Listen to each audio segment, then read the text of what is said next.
So a year in tech back in the day used to bring about big, bold changes, but today things are iterative refinements that are never going to be more apparent, and I think it's never been more apparent than going from the Pixel 10 to the Pixel 11. We're comparing these in this video, so let's get into it right now. With the Pixel 11 looking so much like the Pixel 10, which in turn looks so much like the Pixel 9, maybe it's worth looking into what Dbrand can do to spruce up your brand new phone. All of the classics are available for this phone that looks like the previous one. There is the Ghost 2.0 case if you actually like seeing the colours and the contours of your Pixel 11. The grippy sides just hide those grubby side rail fingerprints on the Pro tier, and take it from me, the Ghost case can take a beating. And there's the insane anti-yellowing coverage which covers you for life. If you want something a little more out there, a little more rugged and dare I say beastly, well the Tank case is just another classic made for these newest devices. It's like a monument to actual design, not a repeat of the Pixel 9. There's also the Grip case if you want something a little more customizable that you can pair with any of your favourite skins, like the teardown skin, naturally. You know the deal, all of Dbrand's cases support MagSafe, so all of your existing accessories will still work as intended, but your phone gets the flavour that it is so sorely lacking.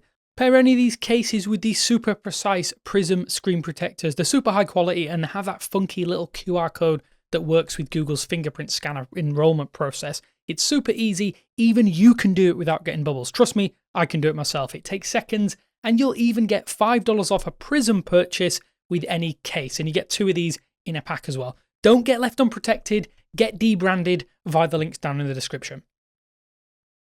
So take one look particularly at the Obsidian Pixel 10 and the Obsidian Pixel 11 side by side, and there is basically nothing to separate these two phones. You could be forgiven for not knowing what and where the minimal changes have been made to this duo. These phones have identical screens, almost identical dimensions, and the Obsidian model even uses the exact same shade of deep grey. Copy and paste would be a very quick and easy criticism, and it would be justified in almost every single regard. To push back slightly though, the display is still great on both phones. 3000 nits peak brightness with no change to the bezels, which I do think is an annoyance. I'd love to have seen those shrunk a little bit more. The fingerprint scanner is still fast and fluid with no changes into how quickly you'll get back into your phone, and the face unlock has not changed despite rumours ahead of launch that it might. It's still pretty fast in its own right. On the back of the phone, there are some tiny alterations here. The camera bar has the most changes, the metal visor edge is gone and the camera bar takes up a tiny bit more space. It doesn't protrude as much from the back plate, which means when you put this phone face up, it's flatter on a desk or surface. It does feel inconsequential, but many people complain about this on other phones, so it's nice to see Google making iterations. There's also a change within the camera's LED flash. It is within the glass, so it has better diffusion. That means it should be softer when used if you are someone who uses flash and you don't use that auto night sight mode. Whether due to these minor tweaks and less metal on the camera bar, the Pixel 11 is actually 6 grams lighter or 6 or 7 grams lighter than the Pixel 10. I think you can notice it in the hand right away. It feels inconsequential, as I say, but at 197 grams versus 204 grams, that could be important to you if you care about how heavy your phone is, especially as you start to add a case into the mix. Yes, it can get quite heavy in your pocket. It doesn't stop there though, as there are so few differences in the Android 17 experience on the Pixel 10 and 11 that boils down to just a few little functions that you may never even use. Gemini Intelligence is part and parcel of Pixel 11, but it isn't in its full iterative state or full comparative state on the Pixel 11 itself. Material 3 Expressive is maybe applied a little bit more liberally. There are new Pixel exclusive icons for the camera, calculator, clock apps, recorder app, that kind of thing. They'll probably get backported, but the only usability change appears to be Rambler. This is baked into Gboard and is a new and improved voice-to-text tool that can handle changes, vocal tics, and even course correction when you're dictating a lot better than the previous voice-to-text tool, which itself is probably one of the best in the industry. Save that, you'll struggle to tell these two phones running side by side apart. I do think the improved storage speed on the base Pixel 11 is something that is a good quality of life upgrade. In almost all cases though, launching from a cold start into an application, it will be marginally faster on a new device. It isn't exponentially faster, but it does make a difference from a cold start. This isn't always the case, like if something is already stored in RAM on both phones, but there is a speed boost nonetheless.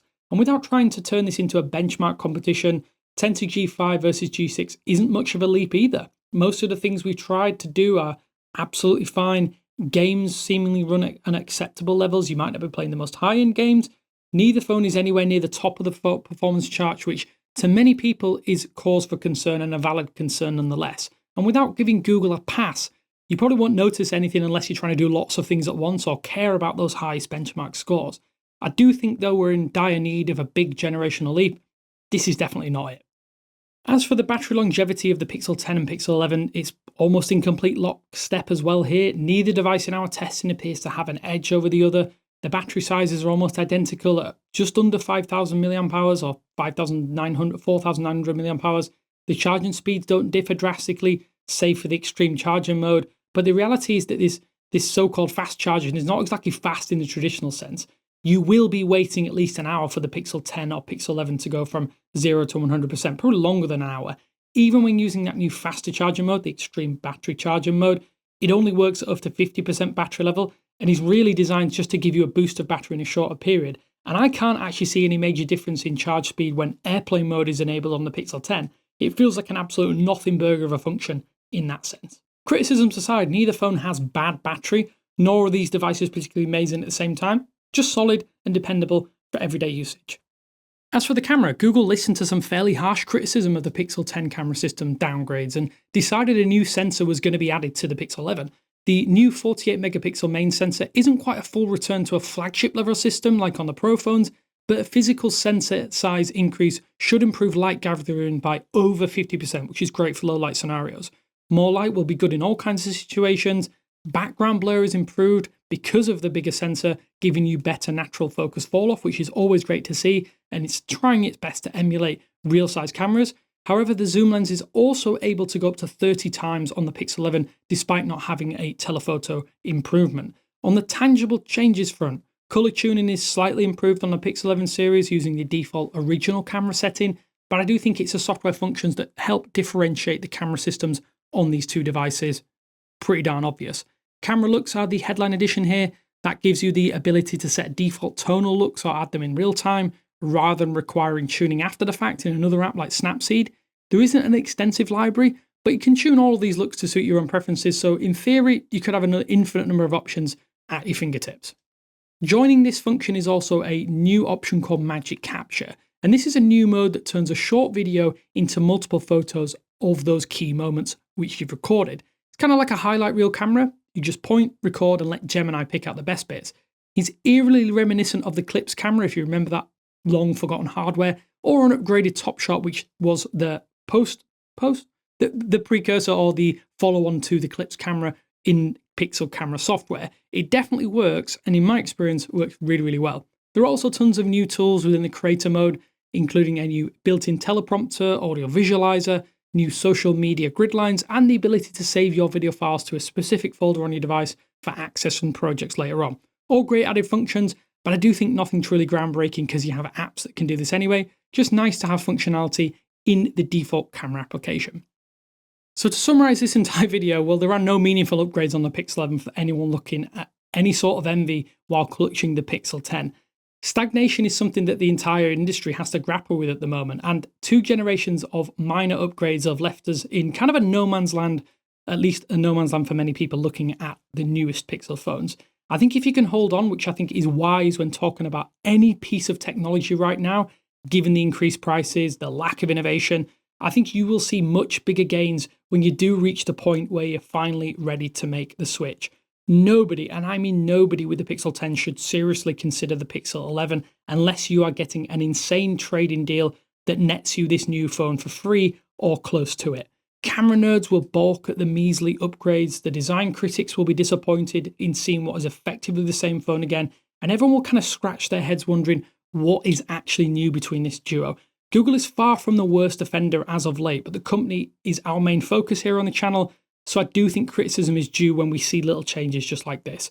But to temper some of that negativity, there are some good things about the Pixel 11, especially when compared to the Pixel 10. It does banish the slower, almost ancient UFS 3.1 storage.